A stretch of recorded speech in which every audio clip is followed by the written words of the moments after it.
و حال از محترم ایمل مرجان میخواهیم که رسما دومین آزمایشگاه نوآوری را افتتاح کنیم.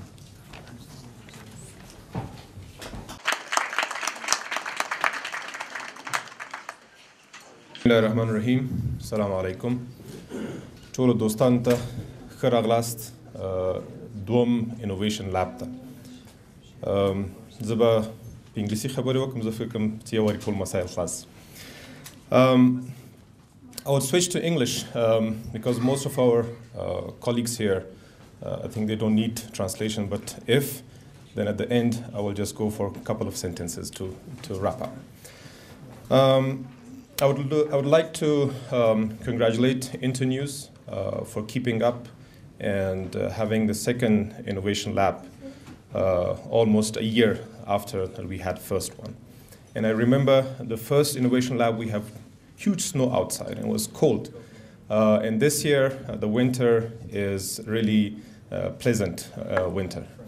But last year, I think it was January, and I remember that very well because that day I had my third son, and I told Rachel that I will finish my speech and I will go to hospital to meet him. And he is doing well now. Coming to the ICT sector, I think all of you will definitely agree with me that the ICT sector over the last 10 years, as compared to other sectors, has really achieved wonderful achievements and goals and objectives that we had. The sector, one of the important reasons for having these achievements was a very clear vision and policy, which was set by the Ministry of Communication and IT in 2003. And that was that the ministry should be putting a regulation and a policy, a framework, and then let everyone, like you, like my colleague Karim Khoja here, I hope if he's still here somewhere, people like AWCC, like Roshan, MTN, like Etisalat, companies from the internet service provider sector, companies who are Afghan-owned and Afghan-led, the private sector who was doing the software development. I have very important guys here, Farshid here, Mr. Farahi here, and other friends. I think they were allowed to play. They were given a playground that they should bring in technologies. They should bring in services and give you guys, the recipients, the citizen and the end user, the services. And I think when we look back from today, the last 10 years, the decision made in 2003, now we say, yes, those were right decisions. Otherwise, if Ministry of Communication and IT was supposed to do everything by themselves, you see our Afghan telecom, still we're struggling with it because that's still run by us.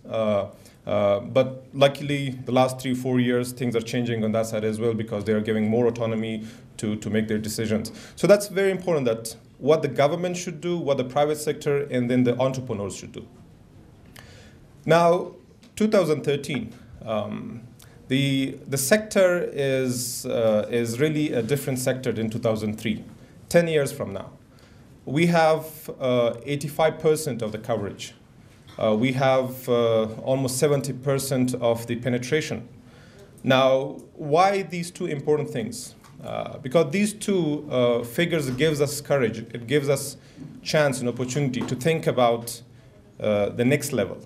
And what is the next level is the services, and that is the application layer.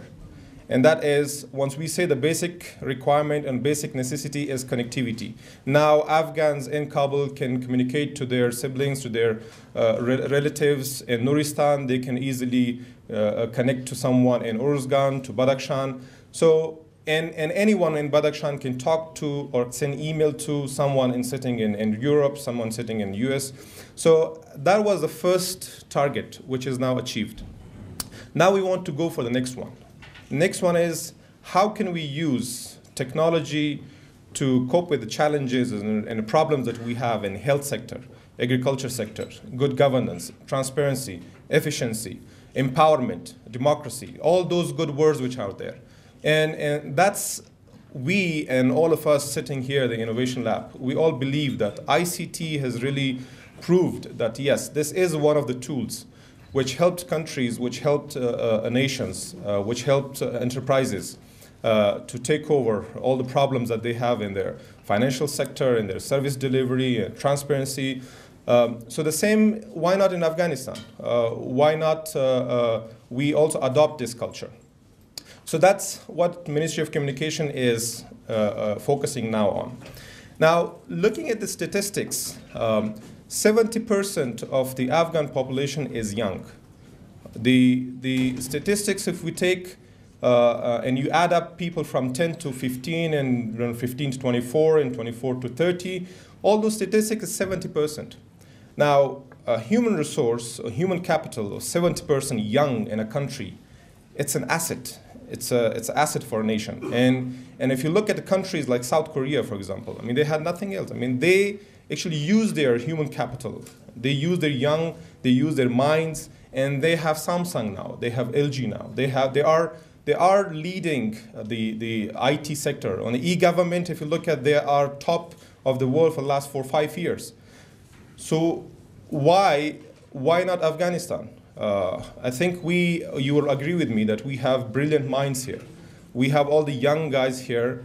And when I was in Pakistan, I did my education there. And all the schools there, when we were looking at that, okay, who was the rank first, second, third in a class, most of them were Afghans.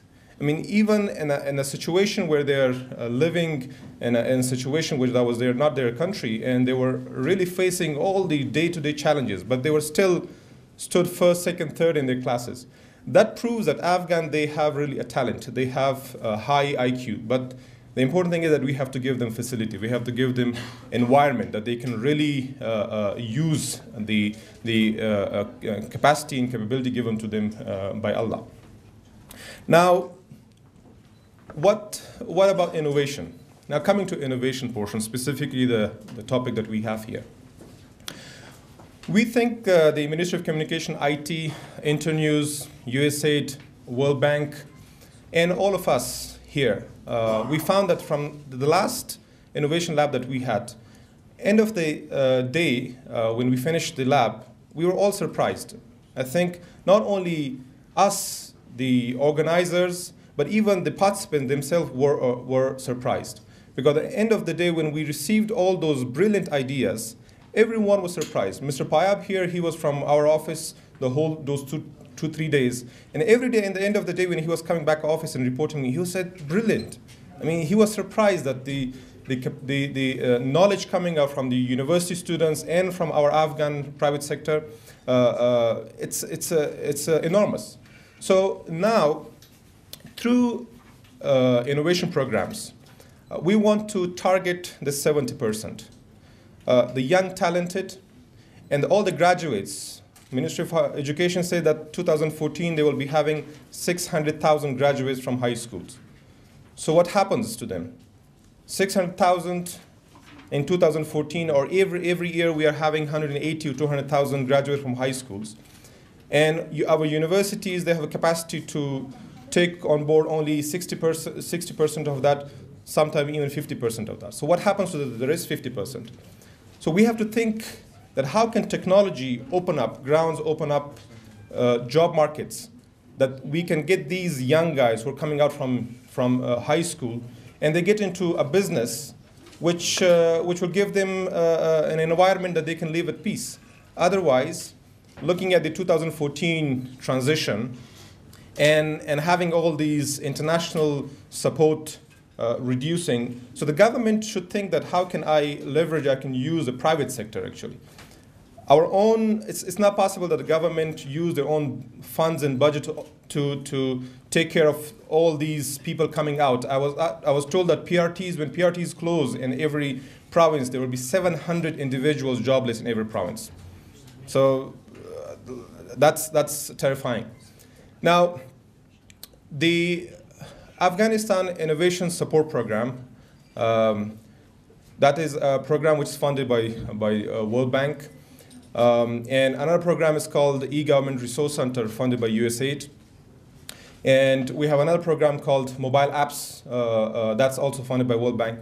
We're looking at all these three programs, that how can we use ICT to help the young to open up their businesses.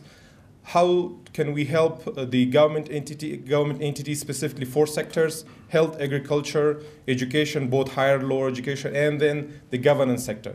How can we help these sectors, and how can these individuals help these sectors to produce tools, to come up with ideas which are equipped with ICT to help the Agriculture Ministry cope up with their extension services, or the Health Ministry to cope up with their polio issues, or any other services like that. At the Ministry of Communications, we are at the moment developing our ICT policy. 2003, we had the first ICT policy. Now we are updating that ICT policy. At the same time, we're having the mobile government strategy that's almost done, and in a month time, we should be able to float it around for consultation with you guys. At the same time, we're doing the ICT industry policy that will be ready in 6 months' time. And then we have all these other 3 programs.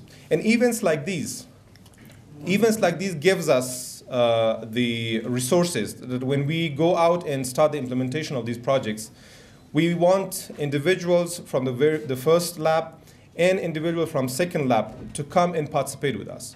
I promised you guys in the first innovation lab that whoever comes out from the first innovation lab, the ideas, we will fund them through our innovation support program, which will start. Look, last year we were just in the process of contracting everything, but today we have AIMS, the Afghanistan Information Management Services, as our implementing partner to implement this portion. And Mr. Azizi is here. You can, during the 2-3 days, you can mingle with him and you can find more about the program. That how can the individual from the last innovation lab and this innovation lab can tie in, and how can we get their ideas into the next level. So Mr. Azizi, you have full authority to get them and bring them on board with your program. So I think there's a lot to talk about. It's a lot to talk about, and from the Ministry of Communication, we'll be having our colleagues with you here. It's not only Ministry of Communication. I think more of our colleagues, which I know they are in private sector, they are all team of the members of the same family, which is the ICT in Afghanistan. And one thing which I can say very proudly, and that is the Ministry of Communication, we have never put these two, that you're private sector and we are the government sector. We always tried that we are all together, and whenever we came up with any policy discussion, whether law, regulation, any project, anything, it was always in an environment that we brought in everyone and discussed that, okay, here's something we want to start with. So that's why I am very proud, and I can say it very easily that yes, everyone here, they are part of the MCIT and ICT sector and ICT family. So I won't take much of your time. I want to congratulate Internews once again to keep up, and I would like all the colleagues here and friends here to open up their minds for the last next 3 days, and come up with ideas. Which will help the ordinary Afghans who are out there, and they're expecting a lot from all the big buildings, the guys like us with ties sitting in those buildings, and say, yeah, these people are sitting there to take care of our future. So let's think about their future and come up with brilliant ideas. Thank you very much.